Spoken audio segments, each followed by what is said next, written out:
Welcome to JSA TV, where we are covering the latest stories, trends, and innovations from thought leaders in the digital. I've been saying digital transformation. I also want to say digital infrastructure industry. And we are coming to you live from Data Cloud USA in the Lone Star State of Austin, Texas. And I am here with my new friend and thought leader in the space, Mr. Scott Despot. Scott is the Director of Business Development and Sales at Spencer Building Carrier Hotel. Scott, welcome to JSA TV. Thank you very much. And I know that you are not a newbie to JSA TV. We've interviewed you a couple of different times. But so in that, with that in mind, how is the Data Cloud event different than maybe past events where we've ran into you? It's definitely a different target, different market, Yeah. different attendees.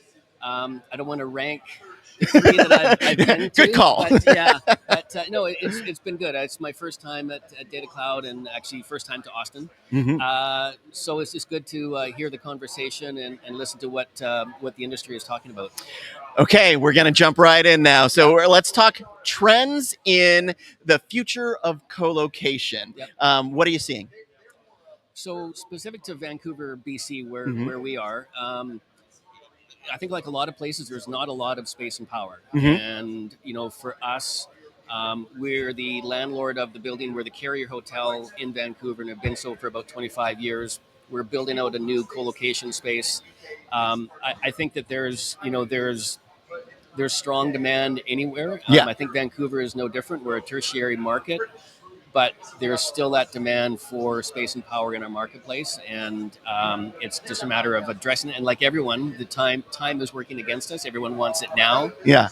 and they don't like to hear there's going to be 12, 18, 24 plus months. Yeah. But it's that's the challenge. So are you ready now in Vancouver? We've just built out early in the year. We built out a new space in the Spencer building, a Mhm. new meet me room, a small co-location room. We are currently building out about 12,000 square feet of additional space, which over a couple of phases will get us about 5 megawatts of power. Mhm. Um, Half that will be coming online in the middle of next year. So we're not quite ready, but Yeah. the timing is. I mean, things Yeah, don't you're happen you're right at overnight. the edge, Yeah, aren't you? Yeah, yeah, So yeah. it's exciting. It's we talk about space and power, and as the landlord, we've got the space, Yeah. and it's a matter of just getting the site prepared. Yeah, outstanding. Okay, so let's talk about the Canadian market then, Yeah. specifically with regard to privacy and kind of data Yeah. regulation and things like that. What are some of the benefits of that market to the kind of the future of Yeah. colocation? Well, I think with Vancouver being where it is, gateway to Asia, Yeah, and yeah, we've had a number of companies come to us, and they are very aware of data privacy, and hmm not just in where they store their data, but they want to know that the network, the way they're accessing that data, is secure, but also is within Canada. And so it is an important feature. It is something that is very important, particularly to European and some Asian for customers. sure.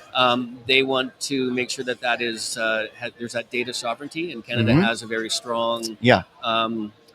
history in making sure that those rules are in place. hmm So supply and demand. Yes. Let's talk about that just a little bit. The demand for co-location services currently outpacing supply. We touched Yeah. on this just a little bit. That ain't gonna go away, is it?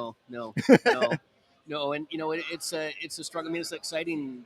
It's a good problem to have, Yeah, yeah. but it's also a frustrating problem. And at this conference, obviously a big discussion about AI and just Yes. where that's going, and it's a huge impact on the market. It's for a company like us, it's a distraction almost, because there's a shiny object in AI, Yeah. and it's very appealing, but you, I think, have to take a look at your business model, and is it core to your business model, and Yeah. is it a path you want to go down? We do have interest from AI companies. They want to buy all of our power and half the space, Really? and that's it. It could be good, but it Yeah. doesn't fit our core model. And Yeah. so we have to find the balance. We sometimes forget because this show in particular has been very AI focused and kind of like future forward technologies. But all of the stuff that we have done, that you all have done as data center operators and engineers, that ain't going away. No. In fact, that might be ramping up in concert with all of these kind of future forward technologies, AI, machine learning, and all this other stuff Yeah. in concert. So you guys kind of are looking at the larger picture and making sure that you are meeting the demands Yeah. for the folks that beyond just AI. Yeah. Well, you know what? Again, it comes back to our business model. I mean, at the core of it, we're the carrier hotel, Mhm. and connectivity is what we want to make sure that we're forefront in Vancouver. Yeah. So that's always going to be important to us. But the whole AI model is going to pull everybody along. There's, I think, long Sure. coattails, Yeah. and what space and power they take up is just going to mean that there's less for others, for enterprise, and for smaller, Yes. regional players. That's where we can come in. That's where we see that advantage for us. Yeah. Right downtown Vancouver, lots of connectivity. I was just going to say uniquely positioned Yeah. right downtown Vancouver. Yeah, yeah. Yeah. Excellent. Scott, let's do this again in like 6 months. You want to?